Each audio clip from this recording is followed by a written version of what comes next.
padre Malachi Martin prossegue: peguei o papel e comecei a ler cada palavra. Aquele texto do terceiro segredo permanece indelevelmente gravado na minha mente. Cardeal Bia fez essa declaração sobre os milhares de pessoas mortas porque o Papa havia decidido não revelar o terceiro segredo e não consagrar a Rússia. Padre Malachi Martin foi muitas vezes pressionado a revelar a carta, mas jamais revelou o conteúdo do terceiro segredo em respeito a um juramento que fez antes de lê-lo, jurando jamais revelá-lo a ninguém. Somente dava pistas e falava muito sobre o assunto em TVs, rádios e conferências americanas. Poderia muito bem ter ajudado a irmã Lúcia, revelando ao mundo o segredo a pedido de Nossa Senhora, mas Malachi Martin preferiu silenciar e obedecer à vontade do clero, atrapalhando em muitos planos que Maria Santíssima tinha para aquela década. Porém, a Mãe de Deus apareceu a outras almas eleitas, revelando seu terceiro segredo de Fátima, aguardando que alguma alma boa o retirasse do esquecimento, o que não aconteceu até agora. Nesta altura, o segredo de La Salette estava barrado e abafado na gaveta mais obscura do Vaticano. Mas nos anos 90, o padre Michel Courteville, por uma intervenção de Nossa Senhora, achou nos arquivos do Vaticano todo o dossiê de La Salette e revelou os segredos ao mundo no livro chamado Découverte du secret de La Salette, a descoberta do segredo de La Salette. Maria Santíssima, nos anos 80, desenterrava através do vidente Miguel Ângelo seu segredo de Fátima, texto do qual utilizamos no capítulo passado, La Salette capítulo 3. Porém, há um problema. Muitos não acreditam no terceiro segredo de Fátima, dado por Maria Santíssima em Penha Blanca ao Miguel Ângelo, pelo fato das aparições não terem sido aprovadas pela Igreja e pelo fato do vidente ter traído Nossa Senhora após as aparições, vivendo uma vida depravada. Se você pensa o mesmo, reflita. Primeiro, Satanás desde o século XIX está no interior da Igreja, governando o desenrolar dos acontecimentos, como profetizado por Nossa Senhora em suas aparições. Portanto, trabalha incansavelmente para que a Igreja condene verdadeiras aparições de Nossa Senhora e as faça cair no ridículo e no descrédito do povo. A prova desta verdade foi provada com o testemunho de um caso muito especial, Anneliese Michel, uma alma vítima alemã da década de 1970 que aceitou, a pedido de Nossa Senhora em uma aparição feita a ela, ficar possessa dos demônios para convencer a humanidade da existência de Satanás, visto que naquela época o mundo e a Igreja já começavam a perder a fé na existência do demônio. De fato, a mesma Anneliese revelou aos sacerdotes que a ajudaram que Nossa Senhora havia pedido a ela que se oferecesse como vítima para reparar os pecados da Alemanha e em particular os do clero apóstata daquela época. Anneliese passou por inúmeras sessões de exorcismo.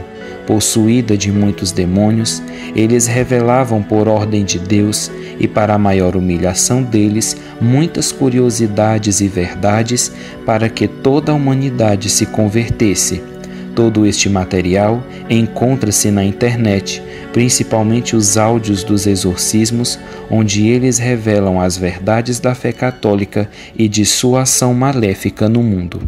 Certa vez, em um exorcismo, Lúcifer disse através dela: as aparições de San Damiano na Itália a Mama Rosa Quattrini e as aparições da Rosa Mística a Pierina Gili em Monte Chiari são verdadeiras, mas a Igreja não as aprovou, porque esse é o fruto do nosso trabalho. Só esta declaração já seria suficiente para convencê-los. Porém, irei dar uma segunda. Ver Nossa Senhora não impede do vidente pecar, apostatar ou trair a verdade. Uma alma eleita é eleita mesmo que cometa erros.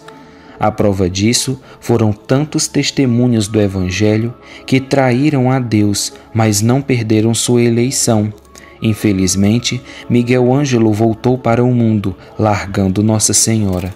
Mudou seu gênero, passou a usar drogas e ser alcoólatra.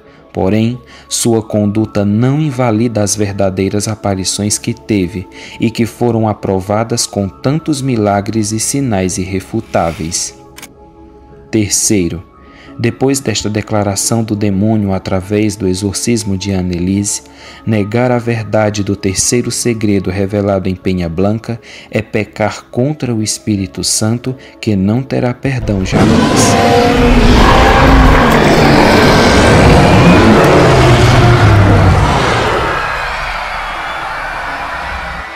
Miguel Ângelo tinha quedas estáticas, comunhões místicas que se materializavam milagrosamente em sua língua, estigmas místicos com sangue sobrenatural, velas e pontas de cigarro que não queimavam sua pele durante os êxtases, milagre do sol e tantos outros milhares de sinais extraordinários que Nossa Senhora deu nas aparições de Penha Blanca e que provam cabalmente a verdade das aparições da Dama Blanca de la Paz, a Senhora de Branco da Paz, a ele.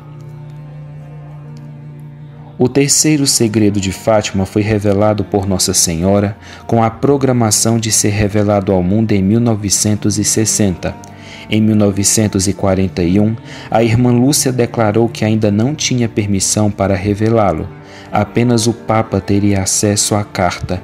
Em 1943, a irmã Lúcia vivia no convento das Irmãs Doroteias, em Tui, Espanha. Ela cai gravemente doente. Este fato alarmou o bispo de Leiria, D. José Correia da Silva. Ele temia que a irmã Lúcia falecesse antes de revelar o terceiro segredo e acreditava que a morte dela privaria a igreja de um auxílio especial que supostamente estaria contido no terceiro segredo. Ordenou então que ela redigisse a carta e deixasse selada para ser divulgada no momento certo. O que ninguém sabe é que em 2 de janeiro de 1944, Maria Santíssima apareceu à irmã Lúcia e disse-lhe que era vontade de Deus que tudo estivesse pronto para a revelação do terceiro segredo. Foi Dom Emanuel Ferreira, arcebispo de Gurza, que recebeu das mãos de irmã Lúcia o envelope do segredo. Ele se recusou a abrir e ler a carta, com medo da responsabilidade que assumiria caso ficasse a saber do conteúdo.